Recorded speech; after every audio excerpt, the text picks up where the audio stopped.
আসসালামু আলাইকুম রহমতুল্লাহি ওয়া বারাকাতুহু। প্রিয় দিনী ভাই ও বোন, যে যেখান থেকেই ভিডিওটি দেখছেন তাদেরকে আন্তরিক মোবারকবাদ জানাচ্ছি। শুধুমাত্র সূরাতুল ইখলাস পড়ে আপনার হাতের বৃদ্ধাঙ্গুলে যদি আপনি ফুঁক দেন, আপনি যার উদ্দেশ্য করে ফুঁক দিবেন সে আপনার বশে চলে আসবে, আপনার বশীকরণ হয়ে যাবে, সে আপনাকে পাগলের মতো ভালোবাসবে। আপনি তাকে যা বলবেন সে সেটাই শুনতে বাধ্য হবে। তাই আমলটি কিভাবে করবেন, কারা করবেন, কাদের জন্য করবেন, কারা করবেন না, এই বিষয় নিয়ে আজকের এই ভিডিওতে আলোচনা করবে ইনশাআল্লাহ।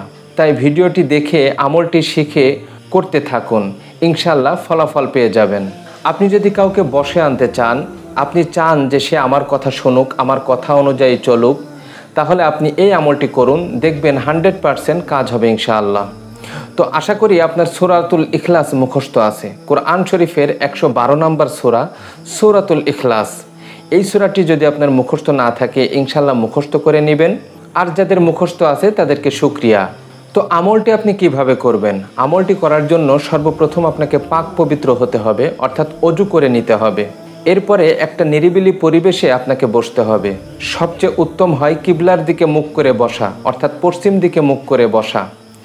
আপনি পাক পবিত্র অবস্থায় নিরিবিলি পরিবেশে কিবলার দিকে মুখ করে বসে 3 বার ইস্তেগফার পাঠ করবেন। আস্তাগফিরুল্লাহ, আস্তাগফিরুল্লাহ, আস্তাগফিরুল্লাহ। এরপরে 3 বার দরুদ শরীফ পাঠ করবেন, যে দরুদ আমরা নামাজের মধ্যে পড়ে থাকি। আল্লাহুম্মা সাল্লি আলা মুহাম্মাদ ওয়া আলা আলি মুহাম্মাদ কামা সাল্লাইতা আলা ইব্রাহিম ওয়া আলা আলি ইব্রাহিম ইন্নাকা হামিদুম মাজিদ। আল্লাহুম্মা বারিক আলা মুহাম্মাদ ওয়া আলা আলি মুহাম্মাদ কামা বারাকতা আলা ইব্রাহিম ওয়া আলা আলি ইব্রাহিম ইন্নাকা হামিদুম মাজিদ। এই দরুদটি আপনি পড়ে নেবেন। যদি আপনার এই দরুদটি মুখস্থ না থাকে তাহলে ছোট্ট দরুদ সাল্লাল্লাহু আলাইহি ওয়াসাল্লাম, সাল্লাল্লাহু আলাইহি ওয়াসাল্লাম, এটি 3 বার পাঠ করবেন। এরপরে আউযু বিল্লাহ এবং বিসমিল্লাহ সহকারে সূরাতুল ইখলাস পাঠ করবেন। আমি আপনাদেরকে পাঠ করে শোনাচ্ছি। আউযু বিল্লাহি মিনাশ শাইতানির রাজিম, বিসমিল্লাহির রহমানির রহিম। কুল হুয়াল্লাহু আহাদ, আল্লাহুস সামাদ, লাম ইয়ালিদ ওয়া লাম ইউলাদ ওয়া লাম ইয়াকুল লাহু কুফুয়ান আহাদ। এই সূরাটি আপনি পাঠ করবেন। আমার সাথে সাথেও আপনি পড়তে পারেন। আপনার যদি মুখস্থ থাকে তাহলে তো আলহামদুলিল্লাহ, মুখস্থ না থাকলে মুখস্থ করে নেবেন। এই সূরাটি পাঠ করে আপনার হাতের এই বৃদ্ধা আঙ্গুল একটু খেয়াল করবেন, এই বৃদ্ধা আঙ্গুলে আপনি ফুঁক দিবেন, অর্থাৎ সূরাটি শেষ করে ওয়ালাম ইয়াকুল লাহু কুফুয়ান আহাদ, এইভাবে ফুঁক দিয়ে হাতটা এইভাবে বসে ধরে রাখবেন। আবার আরেকবার পাঠ করবেন সূরাতুল ইখলাস, আরেকবার পাঠ করে আবার এই আঙ্গুলটি এইভাবে রেখে, এই যে আমি দেখাচ্ছি আপনাদেরকে, এইভাবে ছেড়ে দিয়ে আবার এইভাবে রেখে ফুঁক দিবেন, আবার ছেড়ে দিবেন, ছেড়ে দিয়ে তৃতীয়বার আবার পাঠ করে আপনি এইভাবে ধরে আবার ফুঁক দিবেন। ফুঁক দেওয়ার পরে আপনি যাকে বশ করতে চাচ্ছেন, যাকে আপনার নিয়ন্ত্রণে নিতে চাচ্ছেন, আপনি তার নাম, সবচাইতে উত্তম হয় যদি আপনি তার পিতা এবং মাতার নাম জানেন। অমুক অমুকের সন্তান অমুক যদি জানেন তাহলে ভালো হয়, না জানলেও সমস্যা নেই। পিতামাতার নাম উল্লেখ করে যাকে আপনি বশ করতে চাচ্ছেন তার নামটা উল্লেখ করে এইবার আপনি 3 বার ফুঁক দিবেন। 3 বার ফুঁক দিয়ে হাতটা মুষ্টিবদ্ধ করে রাখবেন। মুষ্টিবদ্ধ করে এরপরে আপনি 3 বার দরুদ শরীফ পাঠ করবেন। সাল্লাল্লাহু আলাইহি ওয়াসাল্লাম, সাল্লাল্লাহু আলাইহি ওয়াসাল্লাম, সাল্লাল্লাহু আলাইহি ওয়াসাল্লাম। এরপরে সংক্ষিপ্ত পরিসরে আপনি তার জন্য দোয়া করবেন। হে আল্লাহ, আমার জীবনে তার প্রয়োজন, আপনি তাকে আমার বশ করে দিন। সে যেন আমাকে ভালোবাসে, আমিও যেন তাকে ভালোবাসি।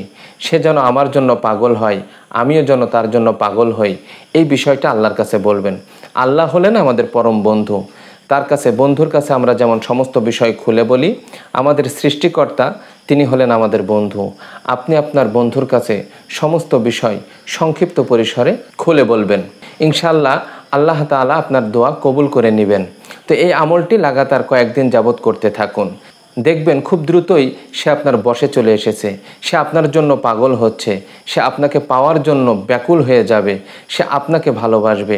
তো এই আমলটি কারা করবেন? আমি আপনাদেরকে অনুরোধ করব, এই আমলটি আপনারা হালাল উদ্দেশ্যে আমল করবেন।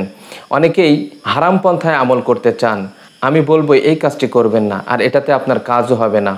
অবশ্যই আপনাকে হালাল পন্থায় হালাল উদ্দেশ্যে আপনাকে এই আমলটি করতে হবে।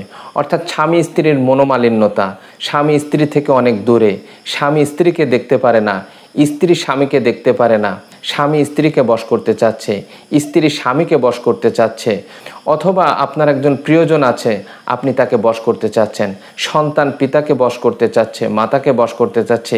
এর মানে এই নয় যে তাদেরকে বাধ্যগত করা, যা বলবে তাই শোনা, এরকমটি নয়। সে আপনাকে ভালোবাসবে, আপনার কথা শুনে সে পাগল হবে, আপনার কথার সাপোর্টে সে কথা বলবে। তো হালালভাবে আপনারা এই আমলটি করবেন, কয়েকদিন করলে ইনশাল্লাহ ফল পাবেন। আর যারা স্পেশালি এই আমলটি করতে চাচ্ছেন তারা কমেন্ট করে জানান, আমিও আপনাদের জন্য আল্লাহ তাআলার কাছে দোয়া করব, আল্লাহ তাআলা যেন আপনার মনের নেক আশা পূরণ করে দেয়। সেই সাথে ভিডিওটি দেখার জন্য আপনাকে আন্তরিকভাবে ধন্যবাদ জানাচ্ছি। আর আমার এই চ্যানেলটি খুবই ছোট্ট একটি চ্যানেল, তাই চ্যানেলটি সাবস্ক্রাইব করার অনুরোধ জানাচ্ছি। তো আজকের ভিডিও এই পর্যন্তই। ভালো থাকুন, সুস্থ থাকুন, আল্লাহ হাফেজ।